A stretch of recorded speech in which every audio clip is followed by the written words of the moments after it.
Doctor صاحب ہمارے یہاں جو ہائر ایجوکیشن کمیشن ہے، خاص طور پہ مجھے یاد ہے کہ ڈاکٹر عطاء الرحمن صاحب کے زمانے میں بہت بچے باہر گئے ہمارے، لیکن اب اس کا بجٹ بھی ختم ہو گیا ہے، بچے نہیں جا رہے ہیں، تو ہم کیسے یعنی دنیا سے دیکھیں نا، کمپٹیشن کا زمانہ ہے اور ہماری جو یونیورسٹیز ہیں وہ انٹرنیشنل رینکنگ میں بہت پیچھے ہیں، اسی وجہ سے ہائر ایجوکیشن کمیشن کا ہم سہارا لیتے ہیں، لیکن اس کا کیا کیا جائے ڈاکٹر صاحب؟ دیکھیں سر، پہلی بات تو یہ ہے کہ فنڈنگ شرنک ہو رہی ہے.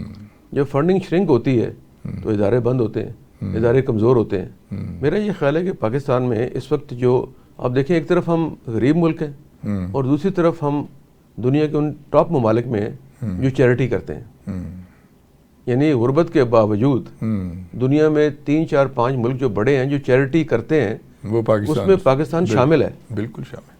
تو اس سے اندازہ ہوا کہ ہمارے ملک میں لوگوں کی نیت بھی ہے، وسائل بھی ہیں، جذبہ بھی ہے.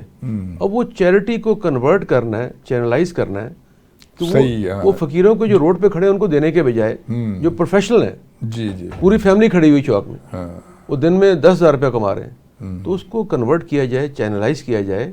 جیسے آپ فرما رہے ہیں کہ غریب بچوں کی تعلیم کے لیے، ان کی جو طرز زندگی اس کو امپروو کرنے کے لیے. تو یہ پاکستان بہت بڑا ملک ہے جس کی آبادی 24-25 کروڑ ہو گئی ہے، اور وہاں پہ صاحب ثروت افراد کی بھی کمی نہیں ہے. تو میرا خیال صرف چینلائز کرنا ہے. اب چینلائز کرنے کے لیے لوگ حکومت پہ ٹرسٹ نہیں کرتے، تو اس میں پھر جو پرائیویٹ ادارے ہیں وہ یہ کام کر سکتے ہیں، این جی اوز کام کر سکتے ہیں جن پہ لوگ اعتبار کرتے ہیں. تو یہ میرا یہ خیال ہے کہ اس میں پلاننگ ہونی چاہیے، چاہے حکومت دخل نہ دے، لیکن پلاننگ میں حکومت کے مختلف ادارے ان سے مل کے ڈونرز کے ساتھ یہ طے کر سکتے ہیں کہ اماؤنٹ کہاں سے آ رہی ہے، کہاں جانی چاہیے اور کس طرح جانی چاہیے، کس علاقے میں جانی چاہیے. بالکل ٹھیک ہے. اچھا ڈاکٹر صاحب، آپ پبلک ہیلتھ میں آپ کی اسپیشلائزیشن ہے، تو جب آپ عملی زندگی میں تشریف لائے تو آپ کو کیا چیلنجز کا سامنا تھا؟ دیکھیں، میں نے پہلے تو نوکری کی کچھ عرصہ، گورنمنٹ کی. اچھا. تو اس میں مجھے اندازہ ہو گیا کہ یہ میرے بس کی بات نہیں ہے. اچھا. شروع میں ہی، کیونکہ ہم زمانہ طالب علمی میں اسٹوڈنٹ لیڈر تھے، تو جب بھی میں ہاؤس جاب بھی کر رہا تھا تو وہ ایسے لوگ کچھ آئے جو M N A M P A تھے اس زمانے میں، بڑے مشہور لیڈرز بھی تھے اور ان کے بڑے بڑے ذمہ دار بھی تھے. تو وہ لوگ جن کو ہم زمانہ طالب علمی میں کسی کھاتے میں لکھتے نہیں تھے، تو وہ وہاں پہ سب ڈاکٹرز کوٹ پہن کے انتظار کر رہے ہیں کہ وہ تشریف لا رہے ہیں، ان کو ہار پیش کیے جائیں گے. تو پہلے دن ہی میں نے فیصلہ کیا کہ یار یہ کام نہیں ہونا. پھر میرے والد سرکاری افسر تھے، تو ان کو جب جا کے میں بتاتا تھا تو وہ بڑے ناراض ہوتے تھے کہ سرکاری ملازمت سب کچھ ہوتی ہے، بلکہ وہ کبھی کہتے تھے کہ دیکھیں ترقی کریں، ڈاکٹر بنیں گے، آگے آگے فلاں بن جائیں گے، ڈی جی ہیلتھ بن جائیں گے. تو ایک دن میں نے مذاق سے کہا، میں کہا جی آپ روزانہ کہتے ہیں تو کیا ریٹائرمنٹ کا ڈی جی ہیلتھ بن جائیں گے، سیکٹری ہیلتھ بن جائیں گے؟ کہتے ہیں اور کیا بننا ہے؟ میں نے کہا اس سے آگے بھی کچھ چیزیں ہوتی ہیں. وہ کیا ہوتا ہے؟ تو میں نے کہا جی وہ وزارت ہوتی ہے، مشیر ہوتا ہے.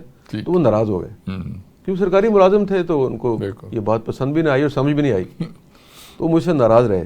نوکری چھوڑ دی میں نے، کچھ کاروبار کیا، پھر سیاست میں آ گیا. بالآخر 15-20 سال کے بعد جب میں ممبر اسمبلی بنا اسی حلقے سے، تو محکمہ صحت کا بھی انچارج رہا.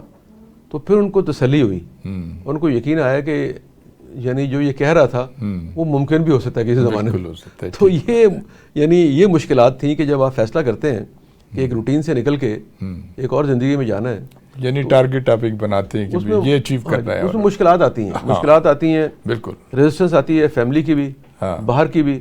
پھر سیاسی پارٹیوں میں بھی کلچر ایسا ہے کہ وہاں پہ بھی جو عزت سے تعلیم یافتہ لوگوں کو راستہ نہیں ملتا. بالکل ٹھیک بات. اور اب تو خیر زمانہ بہت بدل گیا، اب کرپشن بھی بہت زیادہ ہو گئی اور پیسے کا بھی بے تحاشا بے درجہ استعمال ہو گیا.